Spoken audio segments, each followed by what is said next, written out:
kuri kamera abeshya abanyarwanda umuryango waranciye nicyo kintu ugire cyanambabaje cyane kiriya kintu yimara kumva je bashatse kunyinjiza mu bya famille nkajya muzare ibiganiro nagiye nkora ibiganiro byose guhera kuri The Choice ikiganiro cya mbere nakoze je naravuze ngo ibintu bya famille nago nabijyamo tuganire ku byanjye na Titi kuko niwe dufitanye ikibazo je nta kibazo mfitanye n'umuryango muri rusange ufitanye ikibazo na Titi ikibazo dufitanye ni iki je navuze ko nakeneye kamfasha muri entertainment muri industry kuko nubundi yanze kumfasha kuva kera mungu nawe ufasha bwenyene nanjye maje kubona nyine inzira formule harabura kugerayo gusimana ibirimo gake gake Imana ibirimo gake gake ikintu nifuje no kutamvuga nabi no kutansebya no kutamara bikatu no kutaguhanga nagere no mu miryango nagere no mu miryango ibaze nyine umuntu kuza ufite nka bari abantu umustar nkuri ufite rurubuga ufite platform akaza gasura ari amagambo akayashyira hanze urumva nta rukundo n'urwango rukomeye noneho yabikoreye kuri space y'abantu bakomeye cyane ba Godfather ba DJ Brian ibaze nukunyicira izina gusa icyiza umuntu nyine utarakuzamuye utarakwakije ntago yabona yago yakuzimya iyo umuntu yakwakije abazaho yakanda akakuzimya ko niba warakwakije ariko umuntu ubonye uba shine nta bubasha bagufiteho ariko igihe kiragira tukicara tugahuza sibyo n'abavandimwe n'abantu bakundana baragenda bagatezanya imbuga nkoranyambaga ejo mukongera mukababonana bira nabirenze bira n'ibintu birangira gusa icyo ngiye nabwira abanyarwanda bura ni muri umuntu wanjye nkunda kuko hagati yanjye nawe harimo abakobwa ndamukunda cyane arabizi nako nawe Titi wakoze cyane nawe mwakoze abanyamakuru rwose ndabashimiye cyane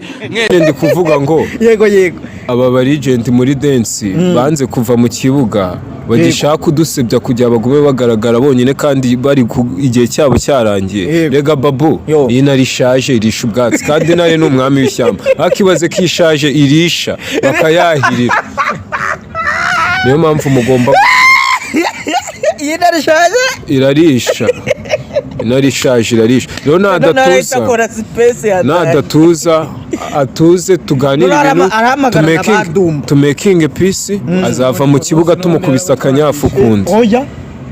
ariko wavuture bayipostinge ako nubundi twemani nago twigura mani twifitiye abantu bacu ibintu birikora nta muntu numwe twishyura nta mafaranga dufite yo guhangana ubundi ratababo ikintu kiba gihari rumva nago twe tuba twigura mani nubwo twaza kwigura imbere y'abantu kubera ko ibintu dukora ni byiza mani ni ibintu bigaragara no kuvuga ngo nubwo tuba turi gukora zino interview nago tuba twaje hano kwibara gusa cyase Hello guys, nitwa Babi Gikomango mu Muyahudi official na mwenye made in Rwanda miso Bushinwa Papa Kibwa. Iyi ni Impano Online TV bagezaho ibiganiro bigiye bitandukanye. Ndagira ngo tuganire kuri aba bahungu babiri, umwe afite genge yitwa Wavuture cyangwa se Abavuture,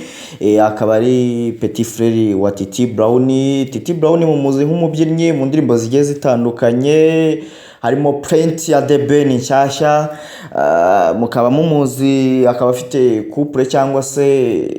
ubushuti afitanye n'umukobwa bita Nyambo, mukaba mubazi nk'aba besto. So muri no minsi rero yashize haje murumuna we azavuga ko Titi Brown atajya amufasha muri game,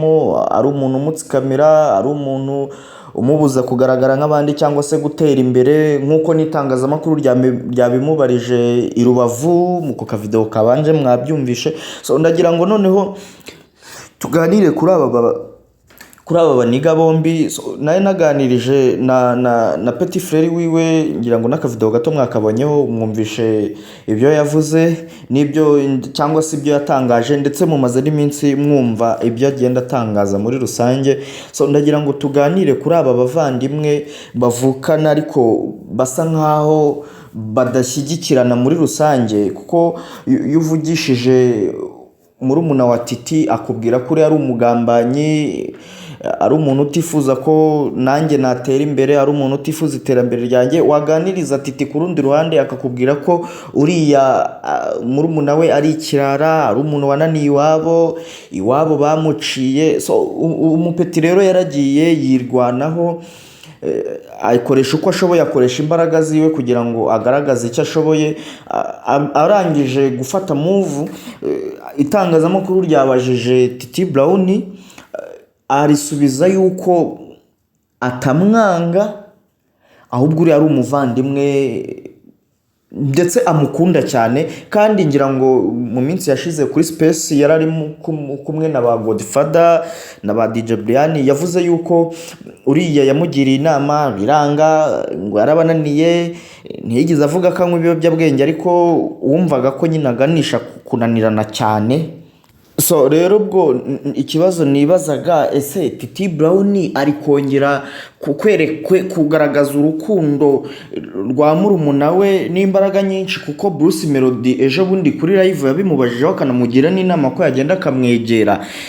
Yaba agiye gukoresha za nama Bruce Melody yamugiriye se, cyangwa yaba yisubiyeho yabonye ko umupeti nawe atangiye kuba munini akavuga ati uyu mupeti naba munini ashobora no kuzanira umugati, reka noneho ngewe twiyunge ahubwo tujye dusangira. So ni igitekerezo cyanjye, kandi nta nubwo ndi guhamya neza ko Titi ariko abitekereza. Uko ni ugutekereza kwanjye, ni imitekerereze yanjye, so itafite n'impamvu twashingiraho. Ariko icyo namubwira kabisa, egera mu petit frere wawe cyane.